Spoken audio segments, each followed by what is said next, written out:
Halo, salam jumpa kembali dalam catatan si perantau. Kali ini kita akan membahas mengenai proses perumusan dan penetapan dasar negara. Berikut adalah poin-poin yang akan kita bahas. Pertama, kita akan membahas mengenai latar belakang perumusan. Yang kedua, kita akan membahas mengenai BPUPKI dan keanggotaannya. Yang ketiga, kita akan membahas mengenai proses perumusan dan penetapan. Jadi pada bagian ketiga ini, kita akan membahas mengenai sidang-sidang BPUPKI dan PPKI. Dan kemudian pada bagian yang keempat, kita akan menutupnya dengan kesimpulan. Oke, kita mulai pada bagian yang pertama. Latar belakang proses perumusan dasar negara.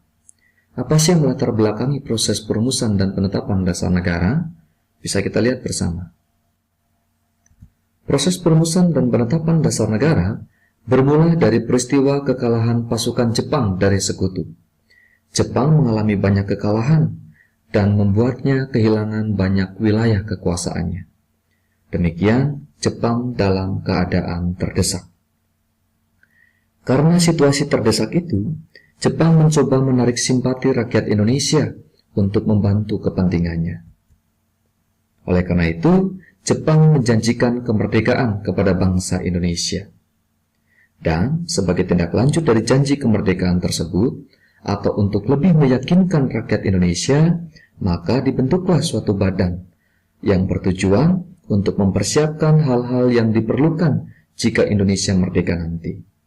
Badan itu kemudian kita kenal dengan nama BPUPKI. Badan Penyelidik Usaha-usaha Persiapan Kemerdekaan Indonesia. Atau dalam bahasa Jepangnya dikenal dengan nama Dokuritsu Junbi Chosakai. Bagi Jepang, pembentukan BPUPKI ini adalah bagian dari strategi politiknya. Namun bagi bangsa Indonesia dan bagi kaum pergerakan Indonesia khususnya, ini menjadi kesempatan yang sangat baik untuk mempersiapkan Indonesia merdeka. Demikian mengenai BPUPKI. Demikian BPUPKI dibentuk. Sekarang kita masuk pada bagian yang kedua, BPUPKI dan keanggotaannya. Tanggal 1 Maret 1945, Jepang mengumumkan akan membentuk BPUPKI. Kemudian pada tanggal 29 April 1945, BPUPKI dibentuk oleh pemerintah militer Jepang, bertepatan dengan hari ulang tahun Kaisar Hirohito. Dan baru pada tanggal 28 Mei 1945, BPUPKI diresmikan oleh pemerintah militer Jepang. Peresmian BPUPKI dilangsungkan pada tanggal 28 Mei di Gedung Chosangiin, Pejambon, Jakarta. Sekarang menjadi Gedung Pancasila, atau yang pada zaman Belanda merupakan Gedung Volksraad atau Gedung DPR zaman kolonial. BPUPKI beranggotakan 63 orang, termasuk ketua dan wakil ketua. Namun selanjutnya ditambahkan lagi 6 orang atau 6 anggota tanpa sepengetahuan Jepang. BPUPKI diketuai oleh Dr. Rajiman Wedyodiningrat dengan wakilnya dari Jepang, Ichibangase Yoshio, dan wakil dari Indonesia adalah Raden Panji Suroso. Jepang memasukkan satu wakilnya dari negaranya dengan tujuan agar Jepang dapat memantau perkembangan organisasi yang dibentuknya itu. Dalam menjalankan tugasnya, BPUPKI melakukan sidang sebanyak 2 kali dan dapat melaksanakan tugasnya dengan baik. Sidang pertama berlangsung pada tanggal 29 Mei sampai 1 Juni 1945. Sidang yang kedua berlangsung pada tanggal 10 sampai 17 Juli 1945. Proses sidang berjalan tidak mudah, sebab di dalam sidang terdapat berbagai macam perbedaan latar belakang, termasuk salah satunya perbedaan golongan, yakni ada golongan agama, nasionalis, dan yang lainnya. Setelah melakukan tugasnya dengan baik, lalu BPUPKI dibubarkan, digantikan oleh PPKI. Demikian sekilas mengenai BPUPKI. Baik, sekarang kita masuk pada bagian pokok bahasan kita, yaitu proses perumusan dan penetapan dasar negara. Proses perumusan dan penetapan dasar negara dapat dibagi menjadi 4 fase atau 4 tahap. Tahap pertama adalah sidang BPUPKI yang pertama, yang berlangsung pada tanggal 29 Mei sampai 1 Juni 1945. Tahap kedua adalah masa reses. Ini adalah masa istirahat, masa jeda antara sidang pertama BPUPKI ke sidang kedua BPUPKI. Kemudian tahap yang ketiga adalah sidang BPUPKI yang kedua, yang berlangsung pada tanggal 10 sampai 17 Juli 1945. Kemudian tahap keempat adalah PPKI. Mari kita masuk pada tahap yang pertama. Tahap pertama, sidang BPUPKI yang pertama. Dalam sidang pertama BPUPKI dilaksanakan pada tanggal 29 Mei sampai 1 Juni 1945, ada beberapa tokoh yang mengusulkan mengenai rumusan dasar negara, di mana secara berturut-turut tokoh yang mengusulkan dasar negara tersebut adalah yang pertama dimulai dari Mr. Muhammad Yamin, kemudian dilanjutkan oleh Dr. Supomo, dan terakhir oleh Insinyur Soekarno pada tanggal 1 Juni 1945. Pada tanggal 29 Mei 1945, Mr. Muhammad Yamin mengusulkan rumusan dasar negara sebagai berikut. Peri kebangsaan, peri kemanusiaan, peri ketuhanan, peri kerakyatan, dan kesejahteraan rakyat. Berkaitan dengan rumusan dasar negara yang disampaikan oleh Mr. Muhammad Yamin, ada fakta yang perlu kita ketahui, yaitu bahwa rumusan dasar negara yang disampaikan oleh Mr. Muhammad Yamin ada dua, yaitu secara tertulis dan tidak tertulis. Dan keduanya tampak ada perbedaan. Berikut ini adalah rumusan dasar negara yang diajukan oleh Mr. Muhammad Yamin yang secara tertulis. Bisa kita lihat bersama. Yang pertama adalah ketuhanan yang Maha Esa, yang kedua adalah kebangsaan persatuan Indonesia, yang ketiga rasa kemanusiaan yang adil dan beradab, keempat kerakyatan yang dipimpin oleh hikmat kebijaksanaan dalam permusyawaratan perwakilan, dan yang kelima adalah keadilan sosial bagi seluruh rakyat Indonesia. Demikian adalah rumusan dasar negara yang disampaikan oleh Mr. Muhammad Yamin. Pada tanggal 31 Mei 1945, Dr. Supomo sebelum menyampaikan rumusan dasar negaranya, terlebih dahulu menyampaikan gagasannya mengenai konsep negara, yaitu mengenai yang pertama, teori negara perseorangan atau individualis, kedua, mengenai paham negara kelas atau kelas teori atau teori golongan, dan yang ketiga adalah paham negara integralistik. Setelah itu, baru Supomo menyampaikan rumusan dasar negaranya. Berikut adalah rumusan dasar negara yang disampaikan oleh Dr. Supomo. Yang pertama adalah persatuan, kedua adalah kekeluargaan, ketiga adalah keseimbangan lahir dan batin, keempat adalah musyawarah, dan yang kelima adalah keadilan rakyat. Setelah Dr. Supomo, baru kemudian tanggal 1 Juni 1945, giliran Insinyur Soekarno menyampaikan pidatonya. Pidatonya itu kemudian hari dijadikan sebagai peringatan hari lahirnya Pancasila. Dalam pidatonya, Soekarno menyampaikan rumusan dasar negara sebagai berikut. Yang pertama adalah kebangsaan atau nasionalisme, yang kedua adalah kemanusiaan atau internasionalisme, yang ketiga adalah mufakat atau demokrasi, dan yang keempat adalah kesejahteraan sosial, dan yang kelima adalah ketuhanan yang berkebudayaan. Selanjutnya, Soekarno menyampaikan juga bahwa kelima sila itu dapat diperas menjadi 3 sila.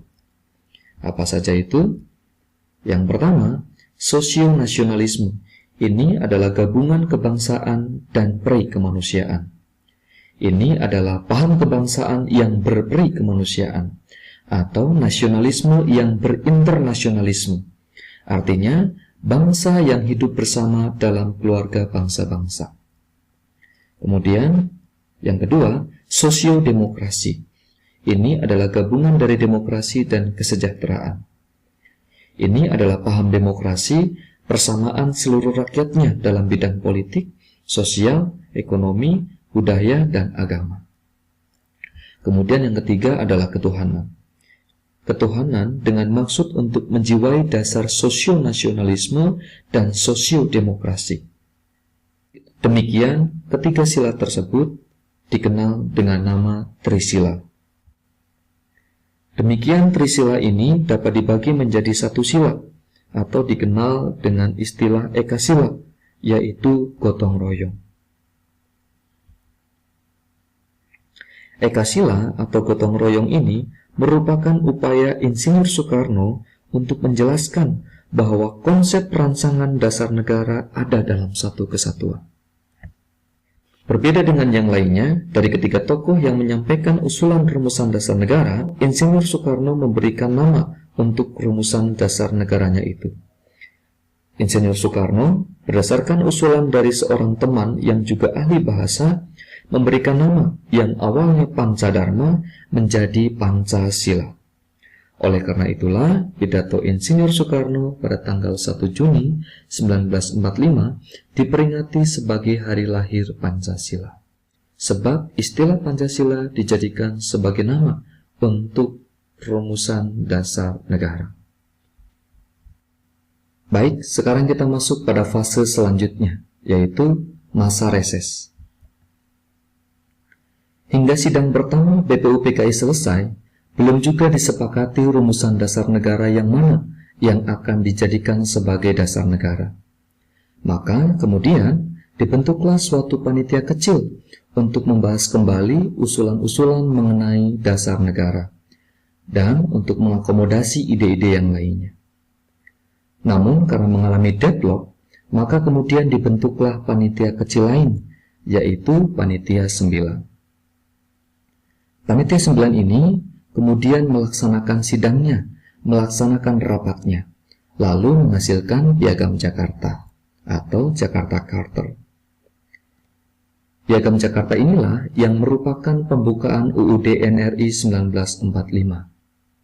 Nah, di dalam Piagam Jakarta ini, tepatnya pada alinea yang keempat, di dalamnya terdapat rumusan dasar negara atau Pancasila yang di dalam sila pertamanya berisi atau berbunyi demikian: ketuhanan dengan kewajiban menjalankan syariat Islam bagi pemeluk-pemeluknya.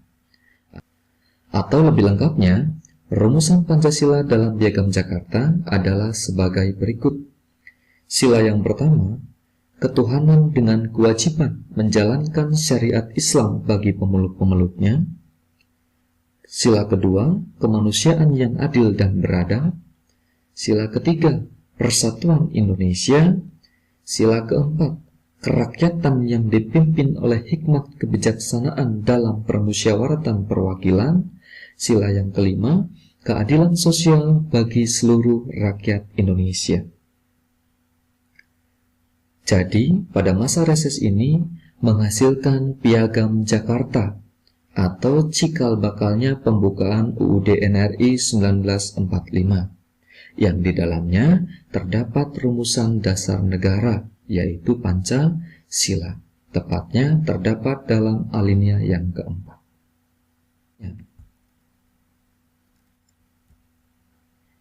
Ini adalah isi dari Piagam Jakarta, dan di bawahnya dapat kita lihat anggota dari Panitia 9. Baik, sekarang kita masuk pada tahap yang ketiga, yaitu sidang BPUPKI yang kedua.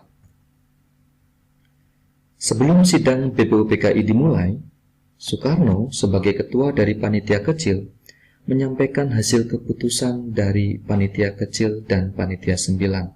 Salah satunya yaitu mengenai Piagam Jakarta, yang di dalamnya terdapat rumusan dasar negara. Nah, kemudian dalam sidang BPUPKI ini disepakati dengan suara bulat bahwa isi preambul Undang Dasar diambil dari Piagam Jakarta. Dengan demikian, dalam sidang BPUPKI yang kedua ini, rumusan dasar negara yang disepakati adalah rumusan dasar negara yang terdapat di dalam Piagam Jakarta, yaitu dasar negara atau Pancasila yang pada sila yang pertama tertera kalimat ketuhanan dengan kewajiban menjalankan syariat Islam bagi pemeluk-pemeluknya, seperti yang bisa kita lihat di layar ini.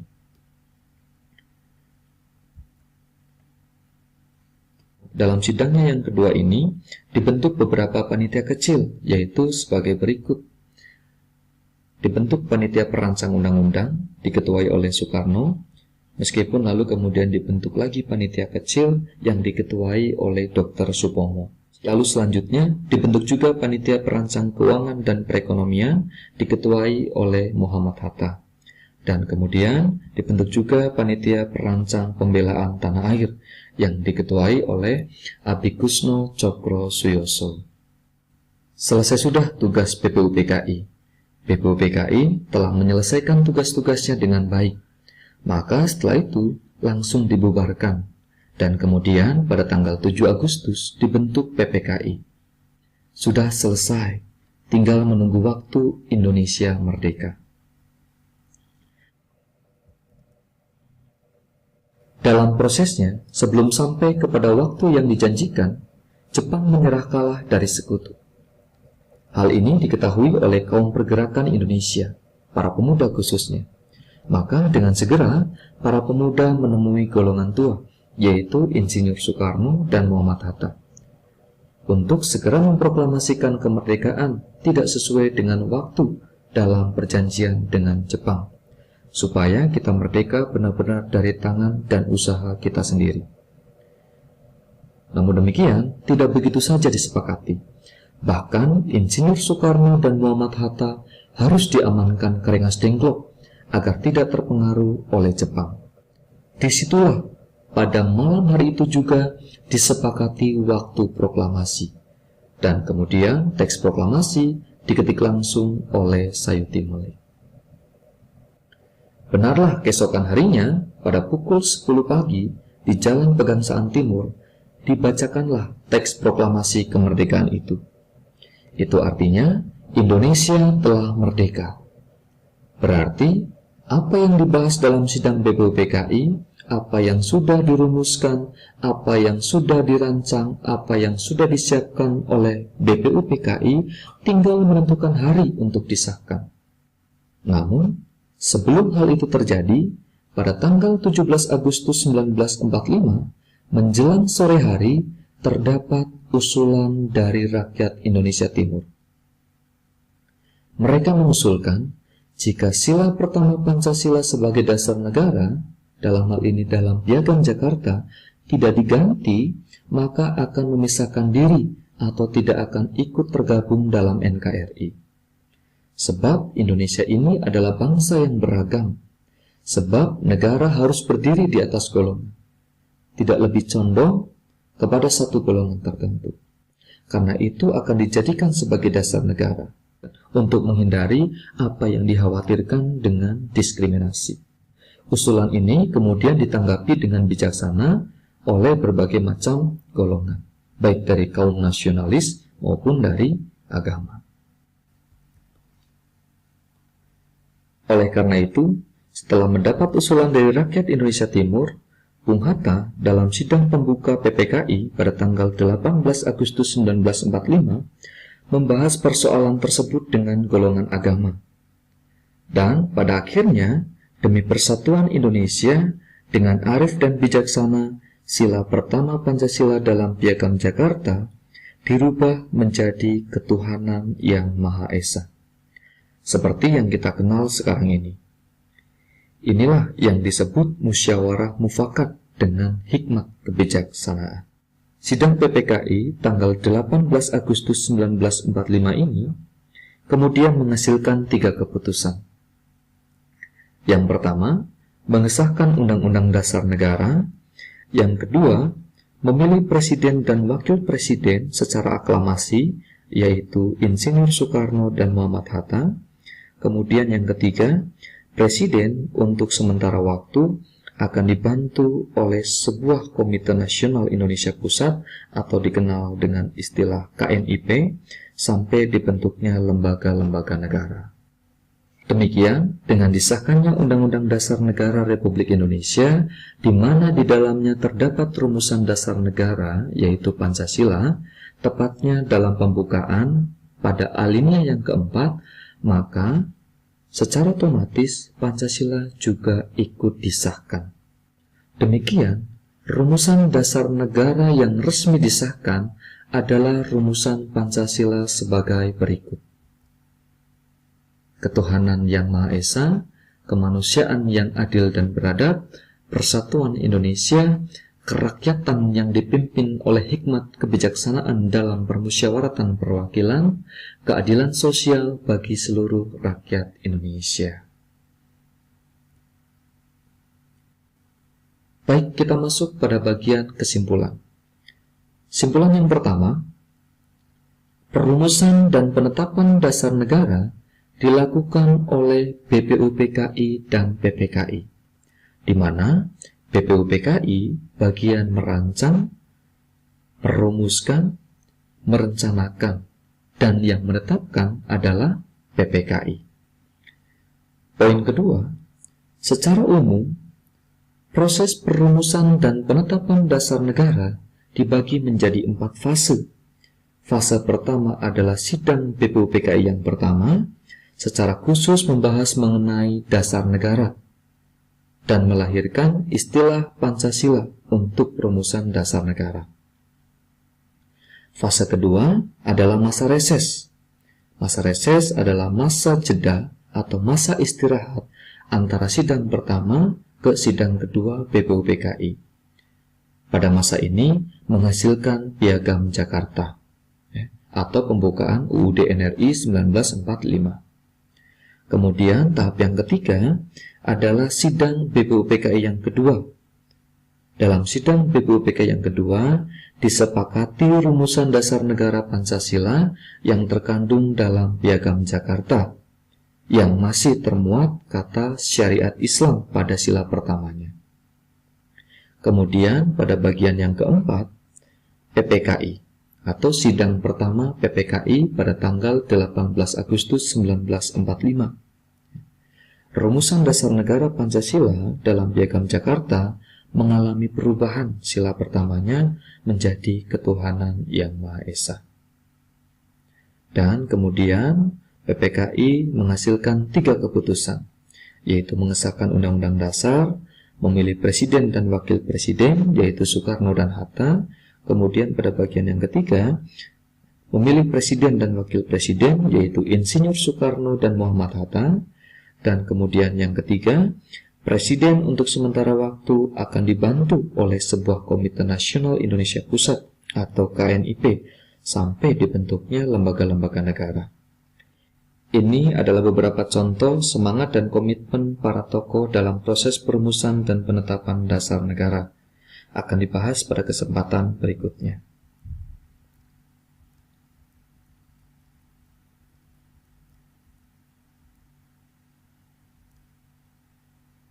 Terima kasih, semoga bermanfaat. Salam hormat dari Catatan Si Perantau.